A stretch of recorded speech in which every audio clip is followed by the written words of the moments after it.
Hello and welcome to episode 31 of AIRC, Aprender Inglés con Reza y Craig. If you are a new listener to this podcast, si estás escuchando por la primera vez, welcome, bienvenido. En este podcast intentamos mejorar tu inglés y hacerlo un poco más fácil. Hi Reza. Hi Craig. How you doing? I'm very well this week. How are you doing? I'm fine. How was your trip to the dentist this morning? No, it's fine. Really, it was just a cap. Una corona. Think so, yeah. Yeah. Mm-hmm. Our feedback this week is from Pearl from Mexico. And Pearl says, "Hello Reza, hello Craig. I'm Pearl from Mexico. I love so much because I have learned a lot of new vocabulary." Now, the problem here is there's a missing object. I don't know if Pearl loves us, if she loves you, if she loves me, if she loves the podcast, if she loves... And I don't know. Missing pronoun. Because the love must have an object, right? You must love something. Or someone. Or someone. Or a podcast. I'm sure she loves us. Yeah. So what? Most young ladies do, don't they? In your dreams. I love it so much. I love the podcast so much because I have learned a lot of new vocabulary with you. All your exercises have helped me lots. I'm excited listening to your podcast from Valencia. Pearl says listening too. Well done, Pearl. There's a big mistake that we've been emphasizing in recent podcasts. Remember your preposition with listening. So Pearl is correct here, listening to your podcast from Valencia, because I have been to Elche, and, well, I don't know if that place is close to you, but I really love Spain. Yeah, Elche's quite close. What do you reckon, 200 kilometers or less? About that. It's in the province of Alicante, which is just south of Valencia. It's not far. Yeah, I've been to Elche a couple of times. In fact, it's a good place, although it's in Spain, to practice your English, because there are many English speakers there who live in the Costa Blanca. Many guiris there. Guiris, or Per might say gringos. Gringos, yeah. A lot live near Is Elche famous for anything? Yes, palm trees. Yeah. And La Dama d'Elche. What's that? The Lady of Elche. I'm not quite sure exactly what, but there's La Dama d'Elche. Check it out on internet, listeners. Or maybe if somebody from Elche is listening, they can let us know what Dama d'Elche actually is and what Elche is famous for, apart from El Misteri d'Elche. El Misteri d'Elche. There's some night every once in a while where they have an event called El Misteri d'Elche. Mm-hmm. The mystery of Elche. It's so mysterious that I have no idea what it's about. That's why it's a mystery. I was watching Kung Fu Panda yesterday. Have you seen Kung Fu Panda? No. Very good film, cartoon film, about a panda who knows Kung Fu. There's a lovely expression in the film, which is a quote taken from somewhere, and it's the past is history, the future's a mystery, but the present, but now is a gift. That's why it's called the present.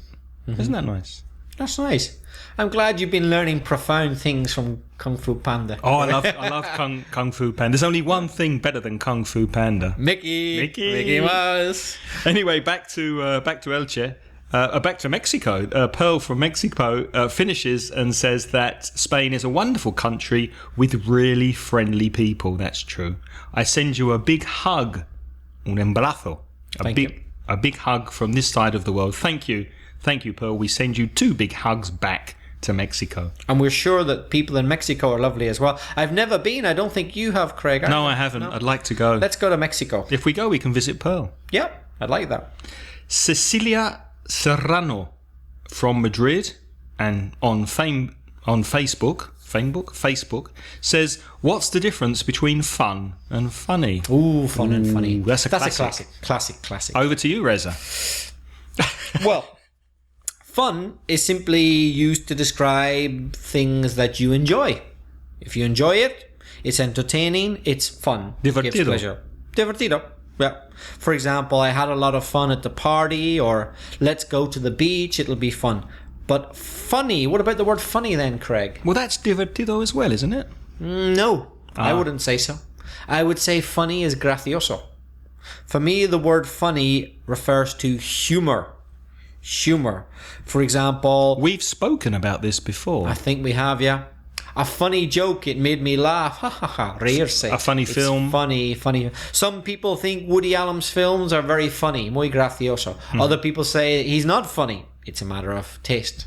And funny can be extraño as well, can't it? It can be strange, unusual, peculiar. That's a second meaning of funny, yeah. For example, he's a strange man. He's funny. He's that a would mean bit funny. Es raro, not es gracioso. Yeah. Es raro.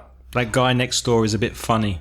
So how do you know if the word funny means gracioso or raro? Well, the context. The context. He tells lots of jokes. Cuenta muchas chistes.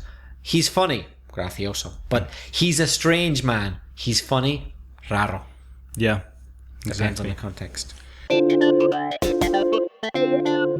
Moving on with grammar. Okay. So we did in the last episode conditionals. I revised the first and second conditional, and we talked about the third conditional, which is to talk about the past. I'd like to do just one more thing about conditionals, something called the mixed conditional. What does that mean to you, Craig, the mixed conditional? Well, I think it means mixed time, so mixed tense. For example, you would not have necessarily a hypothetical past. A different past, you could have changing the past and having a present result. Is that close? That's it. Craig, if I were to tell you, I have a headache now. I have a headache. Dolor de la cabeza. Any idea why? Maybe because you had 3 or 4 pints of beer in watching the football yesterday in the pub. That's exactly right. Last night, I drank too much. So, if I hadn't drunk so much last night, I wouldn't have a headache now. That is a mixed conditional. Let me repeat it. Here comes the condition. If I hadn't drunk, it's past perfect. If I hadn't drunk so much last night, that's in the past. Now here comes the result. I wouldn't, that's would plus base form of the verb, I wouldn't have a headache now. We're talking about the present. So the condition is about the past, but the result is about the present. And the grammar corresponds. So when we talk about the past, we use the past perfect. If I hadn't drunk, like in a third conditional. The same as a third conditional. But then the result, I wouldn't have a headache. I wouldn't have would plus the infinitive or the base form, infinitive without to, is talking about the present or future. That's right, because we're talking about the present result. It looks like a second conditional. So it's the condition of a third conditional with the result of a second conditional. I've got another example. Go ahead. And this is true as well. I nearly got married when I was 25. I nearly got married when I was 25. If I had got married, I would probably have children now. Right. But I didn't get married, so I don't have children. Right. Yeah. The important thing is something happened in the past, if you had got married, or it didn't happen in the past, rather. So it can't be changed. Mm-hmm. You're speculating about a possible present result, but it's only speculation. It can't be reality because the condition happened in the past. So the third conditional is imagining a different past with a different past result? Exactly. And the mixed conditional is imagining a different past with a present result? Exactly, that's it. Here's another one. Talking about my headache again because I drank too much last night. I would feel fine now if I had drunk less last night. You'd be richer now if you hadn't drunk so much. That's right, the money it costs for those pints.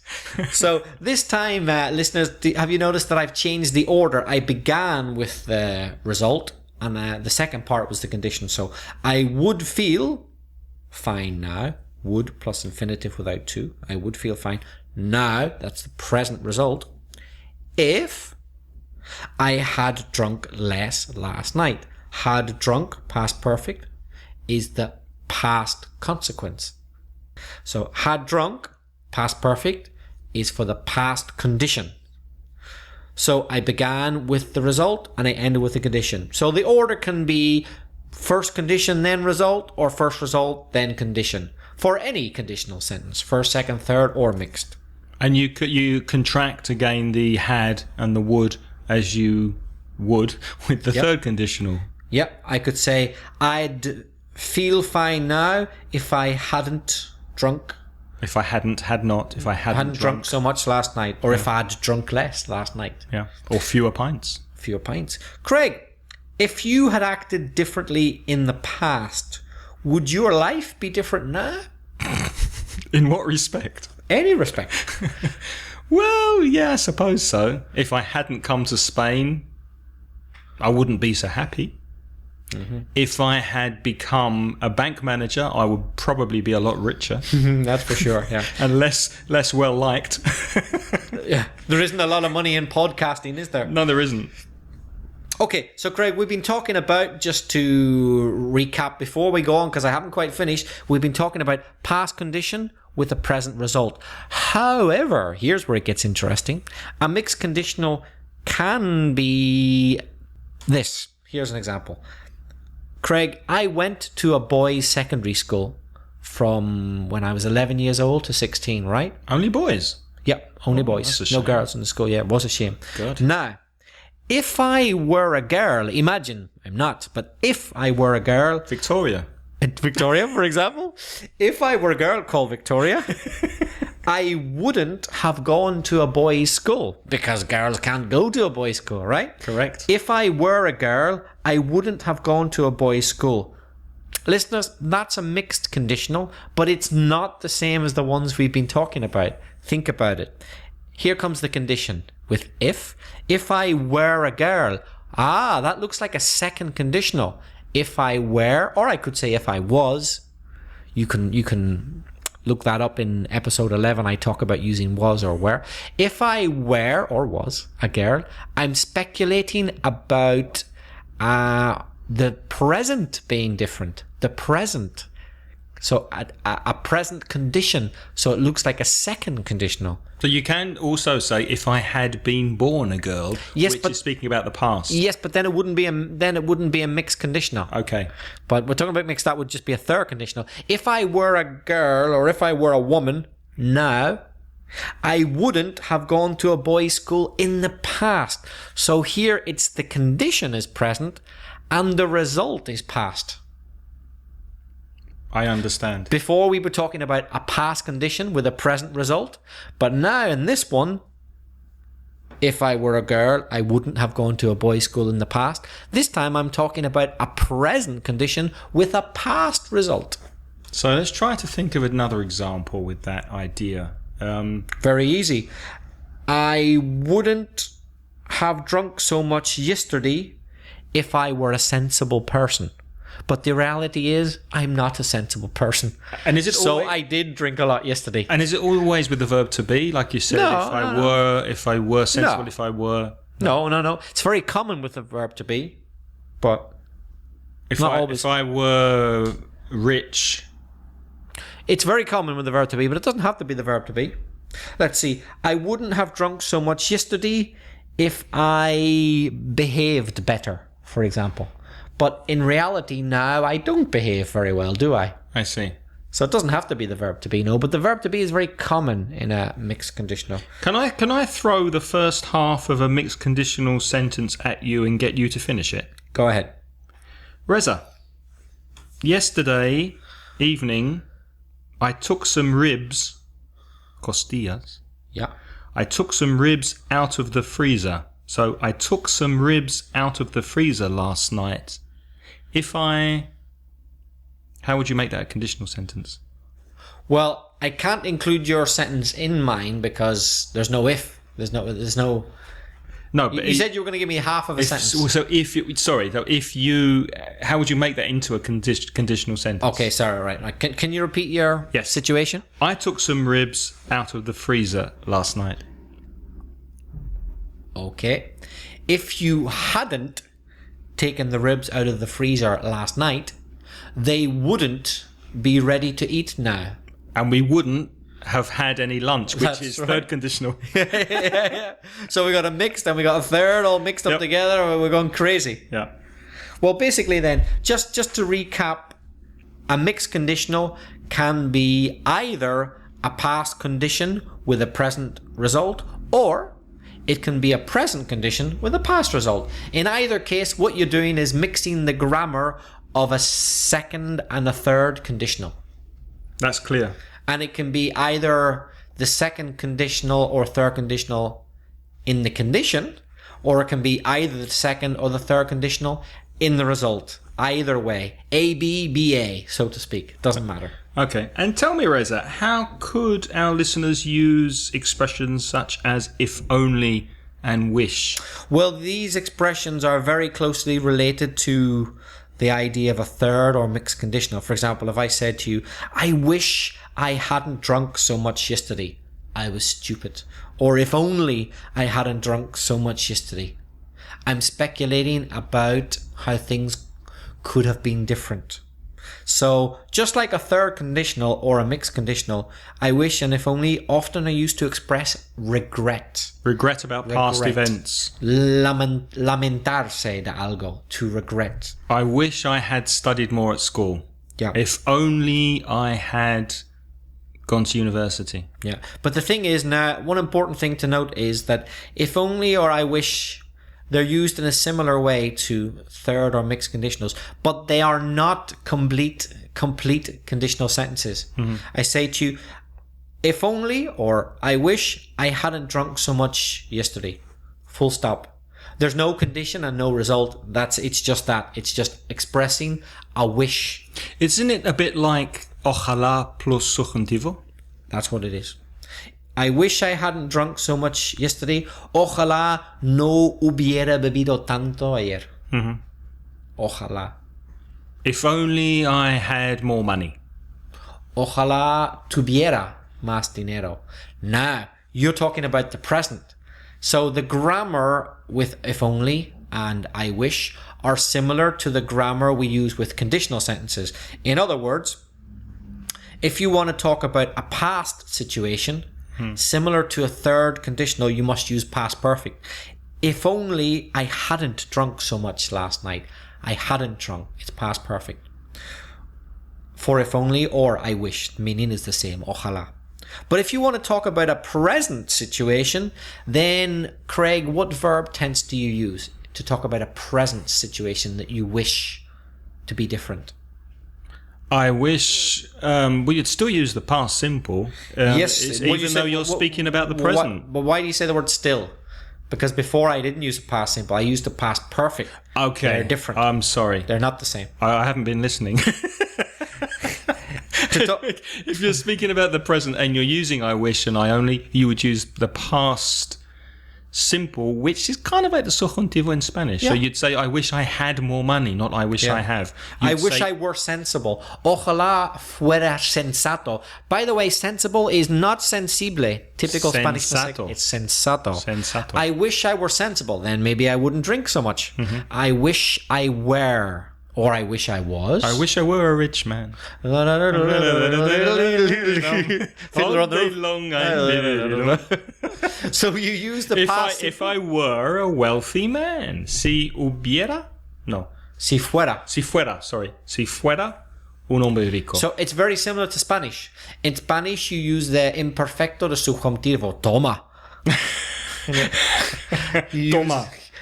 Si yo fuera.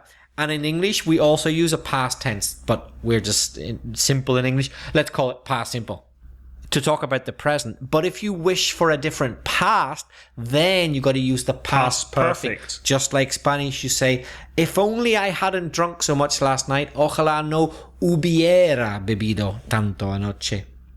Exactly. Craig, I wish I had more money, but I'm just a poor teacher for now, like you.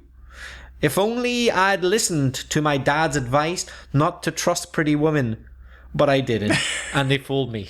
in the past. Have you been fooled by a femme fatale in the past? Oh, one or two. I've been there. If only I had known. Oh, that's a common way of expressing regret, isn't it? If only I had known. Or if only I'd listened to someone's advice. Yeah. Tell me about it. Craig, do you have any present or past regrets that you think about a lot? I don't like to look back and regret things, but I think I wish I hadn't hurt people that were close to me in the past. I regret doing that. I wish I hadn't emotionally hurt people. So that's the only thing I'd want to change. I wouldn't want to change any. And what about a present thing that you would change? A present situation. Oh, I tell you, I wish I had an extra room in this flat because I've got some guests coming next week, and unfortunately they have to stay in a separate apartment because I don't have enough room to put them up, which is a phrasal verb meaning to let them stay in my house, to give them a bed. So if I had a bigger flat, they could stay with me. So I wish I had more room in my flat. What about you? Have you got any regrets or things you would like to change about the present? I just go back to what I said earlier. If only I didn't drink too much. Yeah, I don't think you don't drink. Yeah. You don't drink a lot for an Irishman. For a Northern Irishman. Yeah, that's true. Another thing, Craig, if only we had more time, but we don't. Time is limited, so I better pass the microphone back to you. Thank you very much, my good friend. Moving on to Vocabulary Corner, and I have a few more conversation expressions that we started doing last week where I would say some questions, ask you some questions. Reza, try to think of different replies that you could make to these questions. What would you like to drink? A pint of Guinness and a triple whiskey chaser, please, Craig. Whoa. Hold your horses. Oh, sorry, you see, if only I didn't drink so much. So what would you like to drink? You could say... a nice cup of tea, please. A nice cup of tea. Nothing at the moment, thank you. I'm fine, thanks. Mine's a whiskey. That's a popular... Mine's a whatever. Mine's a... As in mine is. Yeah. Yep. Mine's a glass of beer. What about... Is there a bank near here? There's one in the Cabanal. Yeah, quite near here, isn't there? Yes, there's one near here. Yes, there's one near here. Or, no, I'm afraid it's quite far away. Could be another answer. I'm sorry, I'm not from around here. Mm-hmm. That's a good one. What seems to be the trouble? That would probably be at the doctor's. What seems to be the trouble? Mm-hmm. What would you say to that? I would say, yeah, it's my liver. It's mi hígado. It's mi hígado. And he would say, well, stop drinking so much. No, what seems to be the trouble? Well, I guess if you go into the doctor, you're going to have something to say. A particular thing. But if somebody just says in general, what's the trouble, but you don't want to make a fuss, sometimes you say, oh, nothing, I'm all right, or nothing to worry about. Yeah. If you don't want to cause any problems. And if you went to the doctor, you'd have to obviously check your vocabulary. If you didn't know, you could say, I have a pain. Que me duele. I have a pain in my leg. I have a pain in my arm. Ache is very common. Earache, backache, toothache, etc. What would you say an ache is something specific? Are there any types of pains which are not aches? I think ache is a molestia more and pain is more... What's dolor, pain? un dolor. Un dolor. But is ache not dolor as well? Headache, dolor de cabeza. Yeah, that's true. So what is the difference? Well, I've always thought, I don't know what it is in Spanish. No, well, maybe I do. Let's see. An ache is something which is not so intense, but is more permanent or more continuous. Like a headache, it doesn't last for just 1 minute. It normally lasts for a few hours or perhaps even days if you're unlucky. But pain can be continuous. It can be as well, but it can also be short. If someone punched you in the nose... It would be very painful, but perhaps only for 10 minutes. Then after that, you'd be okay. So that's not an ache. An ache is a type of pain which lasts for a long time, as far as I can see. And it tends to go as a compound noun with like earache, backache, etc. Headache. But not always. But not always, yeah. You can say, I have an ache in my thigh, for example. You wouldn't say thigh ache is not common. There are certain body parts that are common, but people don't say, for example, thigh ache. No. They would say, I have an ache in my thigh, perhaps. Yes. Or my thigh hurts, because pain is a noun, and you said before painful, which is an adjective. It's painful, doctor. It's very painful. But the verb is to hurt. Yeah. So my back hurts, my leg hurts, my foot hurts, my arm hurts. So if I said to you, for example, where does it hurt? What would you say? Well, any body part in my back or my arm, or you could say it hurts here and point to where it hurts. That's a good idea. Another expression, how will you be paying? In cash, by credit card, by debit card. So I notice you use a different preposition there. Yes. In cash, Yes. but by credit card, by bank transfer. Yeah. Although often people say with a credit card as well, or with. That's true. With a credit card. Transfer. Have you been here before? This is a very common opening expression. If you want to start a conversation in English with a stranger, to practice your English, or you see an attractive woman or man in a pub or a bar or a restaurant, and you'd like to start speaking with them. Have you been here before? What would you say, Reza? No, it's my first time. Or yes, I come here often. I come here often. Yeah. And you? So immediately throw back the question to the other person to get the conversation going. But by the way, Craig, would you ever start a conversation with this line, do you come here often? Maybe I would in Spanish, because it doesn't sound so corny. How do you say corny? So Cutre. Yeah. Yeah. In English, it's obvious que estás intentando ligarle, or trying to pick someone up. It's a classic chat-up line. A chat-up line or a pick-up line. Yeah. Do you come here often? Do you come here often? Yeah, you don't care at all if the person comes here often as well. It's like a sign that you're trying to chat them up. Yeah. I might say it as a second or third expression, a second or third line. So I could say, hello, I'm Craig, nice to meet you. And then I'd say, oh, have you been here before? Have you come here before? Maybe. But not as the first line, no. Finally, one more. You're in a restaurant, for example, and the waiter comes to your table and says to you, sir, or madam, how would you like it cooked? I presume they're asking about meat. So you could have it rare or medium or well done, or even medium rare or very well done. So let's translate that for our listeners. So rare would be poco hecho. Yep. Medium would be hecho. Hecho, medio hecho? No, medio hecho, no. Hecho, I think. Hecho. Medium rare would be medio poco hecho. Entre poco hecho y hecho. And well done, muy muy hecho. Yeah. Or as they say not bien hecho, muy hecho. No, muy hecho. Although well done can also mean in different contexts bien hecho. For example, if you said to me, oh, I passed my exam, I would say, well done, which means bien hecho. Bien hecho. Yeah. Exactly. But here it means muy hecho when you're talking about food. Moving on to our idioms section. Do you have any idioms for us this week, Reza? Don't rock the boat, Craig.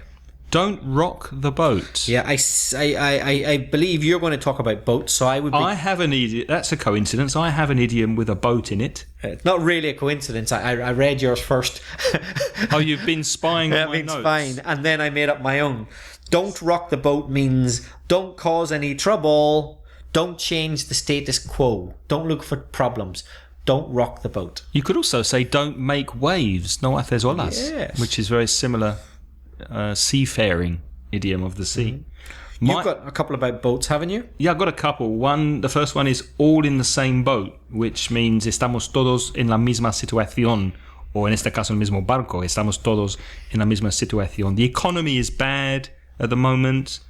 The health service and education is suffering. There's no money, but we're all in the same boat. We all suffer together, equally. Except if you're very, very rich, and then you're in a different boat with a waiter and and a comfortable bed. But we're all in the same boat. And another idiom with a boat is one I really like: whatever floats your boat. which I keep trying to use, but I don't use it often as I'd like. It kind of means, lo que te gusta está bien. Whatever you feel like doing, or whatever you feel like is good, whatever you feel is good for you. So, for example, if you say to me, Reza, what do you want to do tonight? And I really don't care, I'd say, well, whatever floats your boat, man. Whatever you feel like doing. Lo que te gusta está bien. Whatever floats your boat. Lo que flota a tu barco. Any more? Yes, since we've been talking about going to the doctors, I want to use a few body parts. A smart arse, or a smart ass, as Americans would say. How would you describe that in your own words? He's a smart arse. Somebody who's too clever for their own good. Somebody who's full of themselves and they think they are more intelligent than they actually are. Más listo que son. Yeah. Un listillo. Listillo, is it? Okay. Listillo. Listillo, I didn't know. A smart arse, or an American smart ass. A smart ass. And another one, pain in the neck. Although you can also say a pain in the arse, or a pain in the ass, it's a little bit more vulgar. Same thing, pain in the neck, pain in the arse, is a person who's annoying. Well, it can be a person or it can be an activity as well, which is annoying. For example, sometimes when we're recording the podcast, we hear noises coming from your neighbours upstairs and we have to stop and record again. It's a pain in the ass. The dog barking, the buses going by outside, all pains in the ass, yeah. Or a person that you just find annoying, they won't leave you alone. That person is a pain in the neck or a pain in the arse. Un pesado. Do you know what? Is nuisance pesado? As he's a nuisance, or it's a nuisance. That's very similar. Yeah, but I think pesado, like English though, it's quite derogatory. So I think pain in the neck is the best way of translating it. Pesado. Okay. Nobody likes un pesado. Yeah, it's a pain in the neck. Nobody likes a pain in the neck or pain in the ass. Right. You got any more? I have one final one. Another one of my favourites. It's not really an idiom as such, but it's an Americanism. That's how I roll.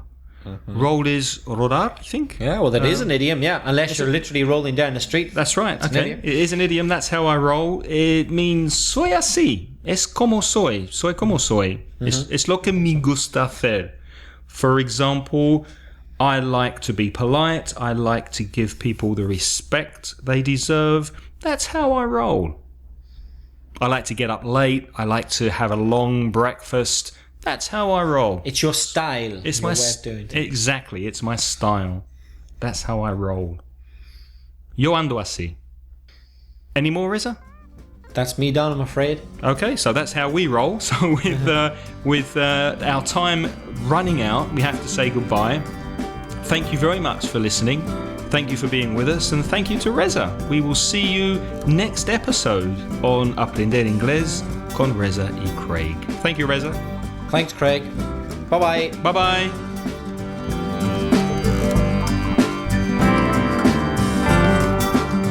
The music in this podcast is by Pitts. The track is called See You Later, licensed by Creative Commons under a by NC license at ccmixter.org.